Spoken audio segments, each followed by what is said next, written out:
What is mechanical ventilation? So essentially, invasive mechanical ventilation. This refers to respiratory support for our patients that requires some sort of artificial airway. So here, think of an endotracheal tube or a tracheostomy, and then from there, placing that patient on a machine that we call a ventilator, aka vent, in order to control their breathing.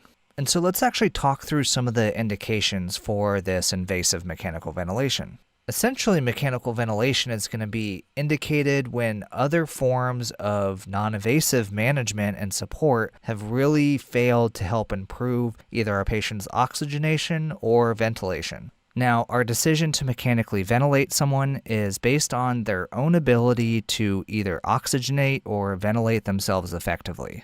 So essentially, they either have hypoxemic or hypercapnic respiratory failure or some combination of both. There really are some basic physiological impairments that are really going to tell us this is probably something we need to do. The first of these is going to be apnea. So here, if they have some sort of neurologic or neuromuscular reason for the apnea, think of GCS of 8 or less, we want to intubate. Also, if our patients are unconscious and really unable to protect their airway, again, we're going to want to consider intubation. The next thing we really want to consider is our hemodynamic instability or cardiovascular collapse. We want to be looking at intubation for patients who have acute ventilatory failure. This is going to be that hypercapnic respiratory failure we talked about in the previous lesson. Here, if we have a PaCO2 that's greater than 50 or a respiratory acidosis with a pH less than 7.25, or if we're just seeing an acute rise in our patient's CO2 from their baseline with the presence of that acidosis. We also need to look to intubation if our patients have impending ventilatory failure. And this is going to be for those patients who are continually declining with repeated ABGs and ultimately having symptoms and an increasing work of breathing. We also need to look to intubation for patients that have refractory hypoxemic respiratory failure. So again, these are going to be those patients who just aren't responding to other sorts of treatment. And so if we still persist with a PaO2 less than 60, or if we have a PF ratio that's less than 300, we really want to be considering intubation. Now, our PF ratio, if you guys aren't aware, is where we take our patient's PaO2 and divide it by the FiO2 that they're currently receiving. And this is in that fraction form. So as a quick example, if our patient's ABG showed a PaO2 of 100 and they were on 50% FiO2, we would take 100 divided by 0.5, which would give us a PF ratio of 200. We also need to consider intubating patients who are having respiratory muscle fatigue. Now, this is going to be for patients who are not contracting effectively due to this fatigue, and we're going to see a rising PaCO2. So here we want to be looking for things like tidal volume that's less than 5 milliliters per kilogram. Our normal is 5 to 7 here. Also, if our patients have a respiratory rate that's less than 10 or greater than 35, these are going to be indications. And finally, we may need to use intubation to relieve our patients from some sort of obstruction. And this is where you can really think about things like swelling from anaphylaxis, edema, head and neck trauma, things like that. Again, the big takeaway here is don't wait, don't delay. If we see these signs or this impending sign that your patient is ultimately not going to do well, make the decision to intubate proactively instead of waiting until they tucker out. Now, we don't always have that luxury. Sometimes these patients just crump and we don't have the time and we're going to be crashing into an intubation anyways. But if we do have the time, we really should try to consider this stuff and attempt to intubate these patients on our terms.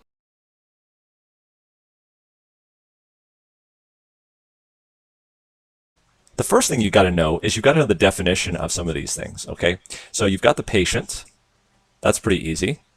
Then you've got this thing coming out of their mouth. That's the endotracheal tube. We're going to sort of show this a little bit more later. And then you have it hooked up to a big machine with a bunch of knobs on it, okay? And dials and output. This is what we know as the ET tube. That's the endotracheal tube.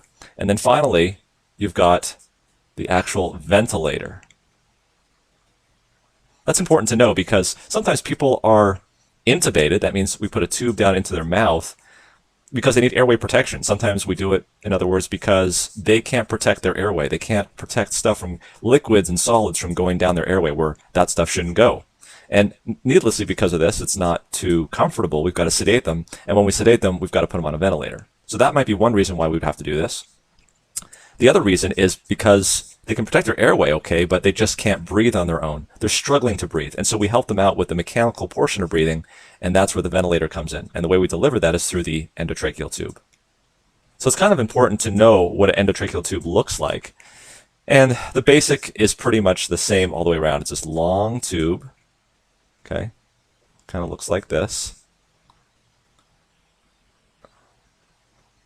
And that's the part that connects to the ventilator. This is the part that goes inside the patient, and actually you'll see that there is a balloon on the end of that endotracheal tube, and the thing that allows you to blow it up is a little thing that goes up called the pilot balloon. Goes up, actually the pilot part comes out, and there's like a little pilot balloon that you can kind of feel what the pressure is, and then there's a little port where you can inject air into it.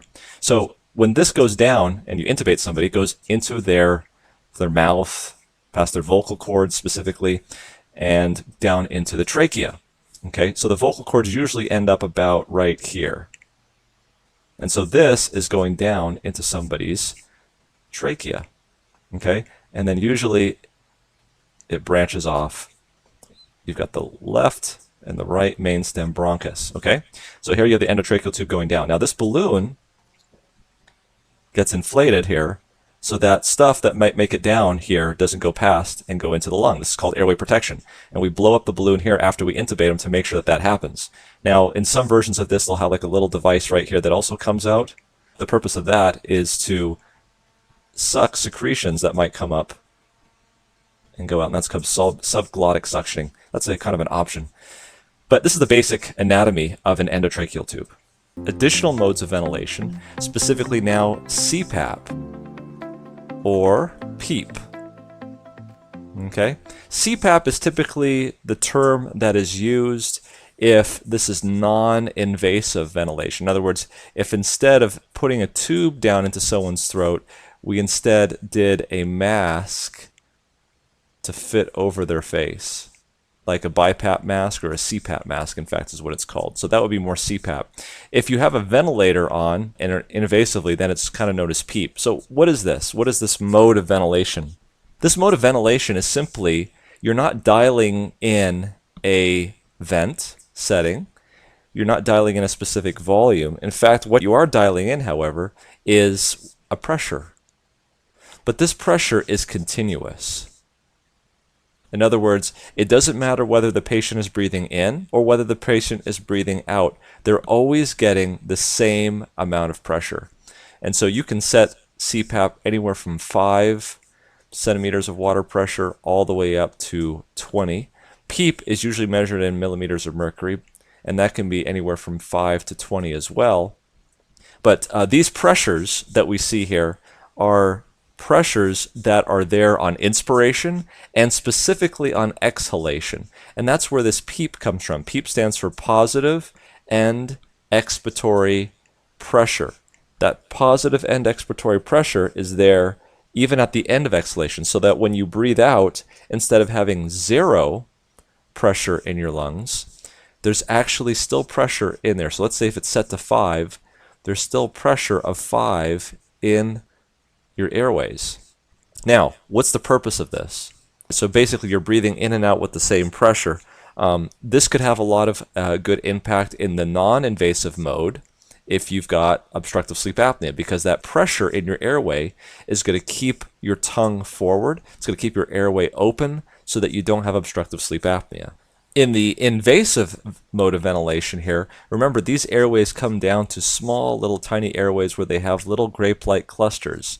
That PEEP, or that positive end expiratory pressure, is really good at keeping those alveoli open and what we call recruited. So if you'd like to keep those alveoli open, you can increase the PEEP on the ventilator, and usually it's its own switch here, or basically its own dial where you can increase the positive end expiratory pressure.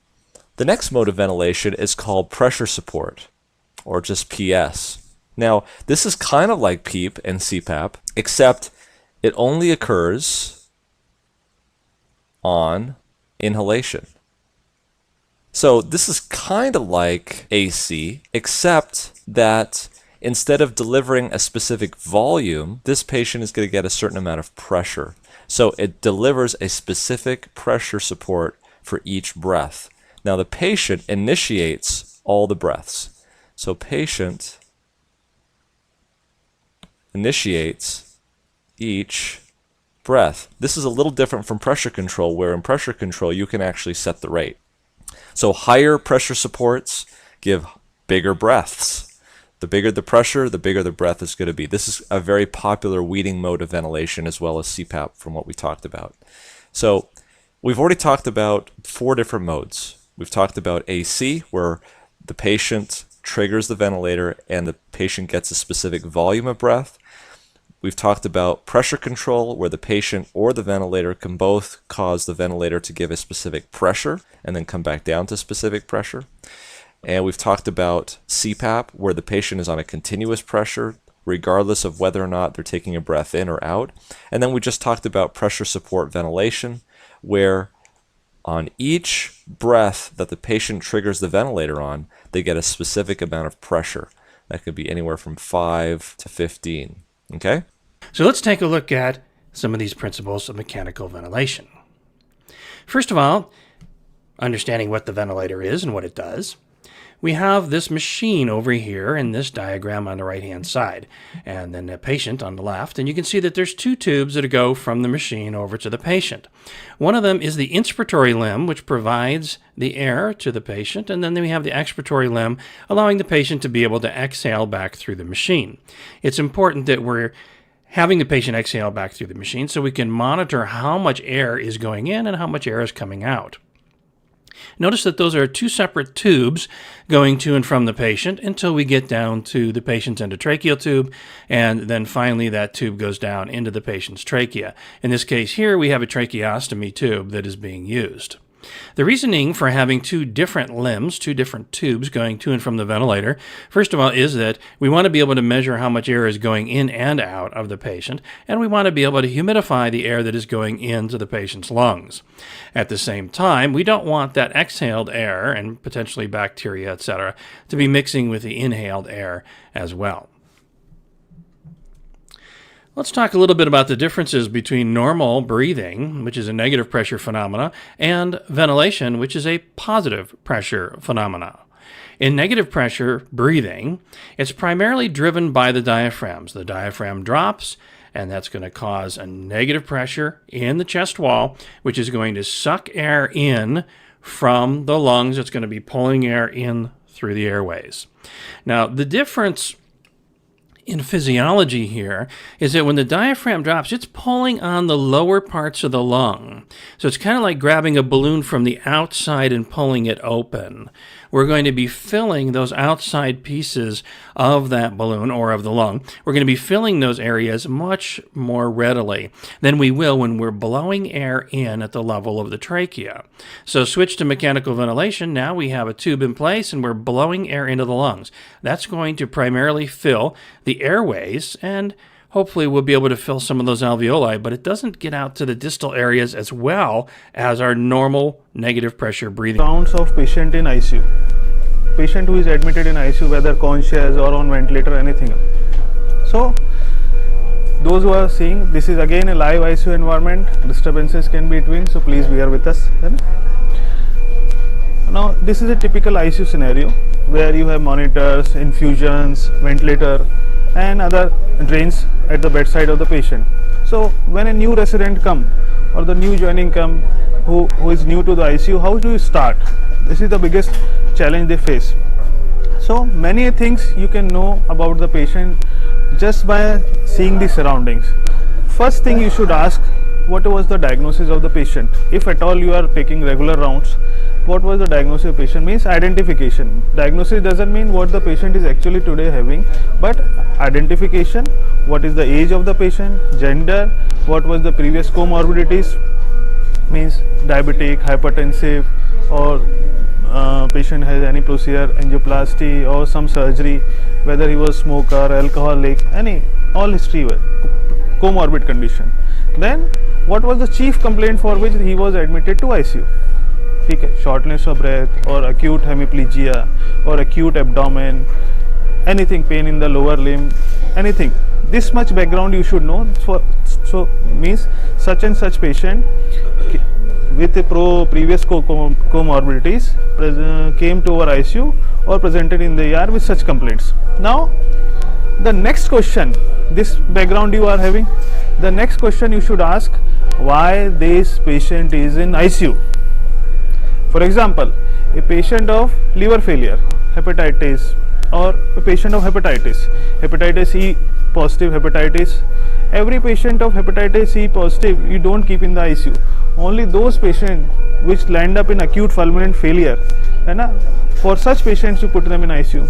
Patient of stroke with GCs of 15/15, any patient with GC of 15, you don't keep that particular patient in the ICU, but there must be something for that reason why the patient is here. So after identification of the patient and previous background, little bit background and chief complaint, you should think standing at the bedside, why my patient is in the ICU.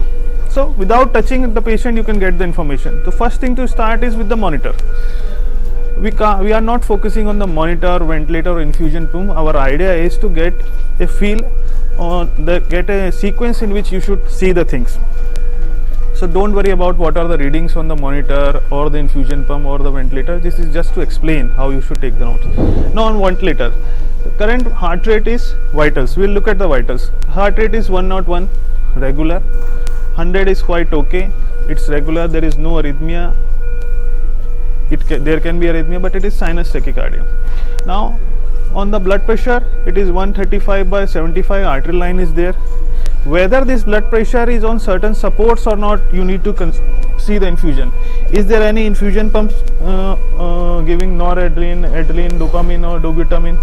I think no, he is not on any supports. He is on fentanyl, he is on etracurium, he is on insulin. So this blood pressure is without any support. So I think from vascular cardiac point of view or hemodynamics point of view, he is quite stable. First up is suction, which causes a huge risk for trauma, bleeding, and hypoxia, that low oxygen. So it's only performed when needed. Now the top 5 key points that are most tested, write these down. Number 1, we always suction out, never in. Key terms is never apply suction when inserting the catheter into the airway. So the memory trick, just think, to get secretions out, we suction on the way out. Now number 2 is 10 seconds or less for suctioning. And number 3, 100% oxygen 30 seconds before suctioning, since suctioning can remove oxygen and secretions at the same time, which causes a huge risk for hypoxemia and even cardiac dysrhythmias. Now, number 4, we avoid suctioning before ABG draws. Huge NCLEX tip here.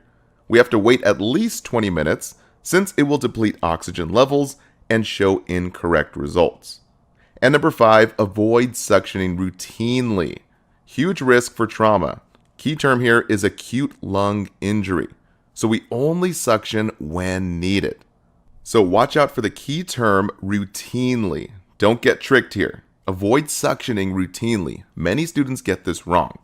Now a little side note here. Kaplan mentions we adjust the FiO2 when preparing to suction the endotracheal tube. And Hesse mentions a patient with increased ICP, when should suctioning be performed? When the O2 sat drops because of increased respiratory secretions. The key term here states that increased respiratory secretions indicates an assessment has been made. So, before the intervention is done, don't get tricked. Always assess before suctioning. The hazards and complications of mechanical ventilation. So, what are the hazards and complications? It can either be because of the ventilator or because of the positive pressure given by the ventilator or because of some patient condition, patient related issues, or it can be because of a cross infection like nosocomial infection or by keeping wrong ventilator settings. So first we will discuss about the ventilator. What can ventilator do and what complications the ventilator can lead to. So either it can be because of some equipment failure or something. Equipment, the ventilator alarm might be malfunctioning, or the ventilator connection, we will be having some connections and tubings from the ventilator, so the circuit might get disconnected, or accidental extubation of the ET tube from the patient, or intubation to the main bronchus. Or it can be because of post-intubation stridor. There can be some vocal cord edema and post-intubation stridor can be there. Or because of the ET tube, there can be ET tube block, or ET tube might be hitting onto the tissues or to the carina, and that can cause tissue damage. And because of the intubation into the main bronchus or difference in distribution of the positive pressure, there can be athletasis of the areas which is not getting adequate pressures and all. So these are the equipment related problems. And the other problem is the complications because of the positive pressure ventilation. So because of positive pressure ventilation, it can cause barotrauma. So barotrauma means there will be an air leak. The air can leak into the mediastinum, or it can leak into the subcutaneous air, or it can leak and it can produce a pneumothorax, or it can produce a or otherwise it can produce a bronchopleural fistula. And because of this excess pressure, what is happening is the venous return will reduce. So since the venous return reduce, that can affect the cardiac output also. So because of reduced cardiac output, patient might have hypotension, there can be reduced perfusion to the organs and reduced perfusion to the kidney. That in itself can cause multi-organ dysfunction to the patient. And because of providing excess FiO2, that can produce oxygen toxicity. Another complication is because of positive pressure ventilation, we might be putting Ryle's tube to the patient, or because of a leak of the pressure, there can be injury to the esophagus, and there can be upper GI bleeding also.